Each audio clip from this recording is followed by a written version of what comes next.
All right, let's get right into it. Today, we are tackling one of the most common reasons your check engine light might pop on.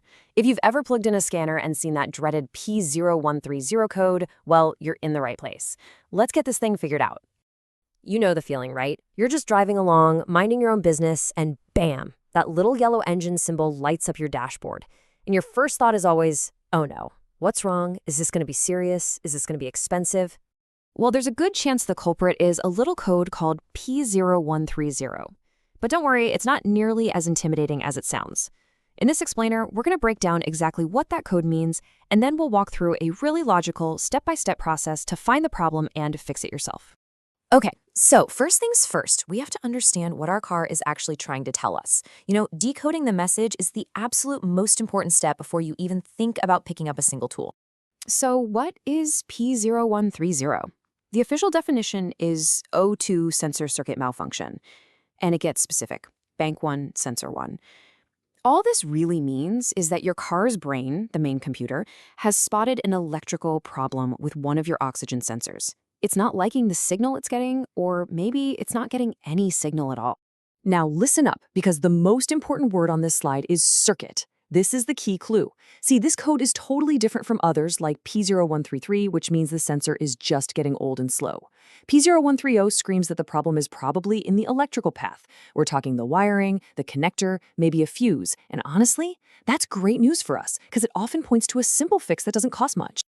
All right, so to solve this mystery, we need to get properly introduced to the main character in our story, the O2 sensor itself. Once you get what it does, it's way easier to figure out why it might be acting up. The easiest way to think about an O2 sensor is to imagine it's your engine's nose. Seriously, it sits right in the exhaust pipe and it's constantly sniffing the gases that come out after the fuel burns. It measures how much oxygen is left over and sends that info straight to the computer. The computer then uses that data to perfectly tweak the air and fuel mixture. Oh, and they also have a little heater inside them so they can get up to temperature and start working right away. So, the code is super specific, right? Bank 1, sensor 1. So where is that? Well, bank 1 is always the side of the engine that has the number 1 cylinder. If you've got a 4-cylinder, you've only got one bank, easy peasy. And sensor 1, that's the upstream sensor. That means it's located before the catalytic converter. Honestly, your best bet here is a quick online search for an engine diagram for your exact car. Okay, so we know what the part is, we know what it does, and we know where to find it. Now it's time to put on our detective hats. We're going to look at the usual suspects for a P0130 code, and we'll start with the most likely culprits first. Here's our lineup. Look, far and away, the most common cause is a problem with the wiring or the connector itself. Wires get brittle from heat, they can get frayed, sometimes rodents even chew on them. Next up, it could be something as simple as a blown fuse for that little heater circuit we talked about. After that, the sensor itself could have just died. Less likely is an exhaust leak near the sensor that's throwing off its readings. And last, and I mean dead last, is a bad engine computer. That is super, super rare. Don't even go there first. With our list of suspects ready, it's time to actually start the investigation. This part is your game plan, your checklist to methodically hunt down what's really going on. Now, this is really important. You've got to follow these steps in order. Start with the easiest and cheapest thing first, the fuses.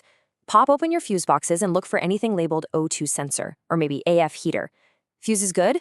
Move to step 2. Give that wiring a really good look. Follow it all the way from the sensor looking for any burns, cuts, or corrosion. Give the connector a good wiggle. Step 3, just use your ears. Listen for that hissing sound of an exhaust leak. Only after you've done all that should you move to step 4 and start testing with a multimeter. And then, and only then, if the entire circuit checks out okay, do we point the finger at the sensor itself in step 5. So you've done the hard work, you've done the diagnosis, you've found the culprit. Now it's time for the satisfying part, making the repair and getting that check engine light turned off for good. The solution is going to be one of two things. You're either going to repair something or you're going to replace something. It's that simple. If you found a messed up wire or a corroded plug, your job is to make a solid electrical repair. But if all the wiring, the fuses, the whole circuit checked out, and your investigation led you to the sensor, well, then replacing it is the only way forward. And speaking of replacing it, here's a huge pro tip that will save you a world of pain. These O2 sensors can get really seized up in the hot exhaust pipe, and they're usually in a super awkward spot. Do yourself a favor and get a special O2 sensor socket. It's got a slot cut out of the side for the wire to pass through, something a normal socket or wrench just can't do. Once you've repaired the wire or swapped the sensor, you're almost done, but don't skip these last few steps. First, please use a good quality part. You don't want to do this job twice. Second, plug your scanner back in and clear that P0130 code out of the car's memory. And finally, take it for a good long test drive to make absolutely sure that light stays off and the problem is really solved. So there you have it. You went from having a mysterious warning light on your dash to making a confident DIY repair. By just understanding what the code means and following a logical plan, you've taken control. It kind of makes you wonder, doesn't it? Now that you've solved this one code, what else is your car trying to tell you? Thanks for tuning in.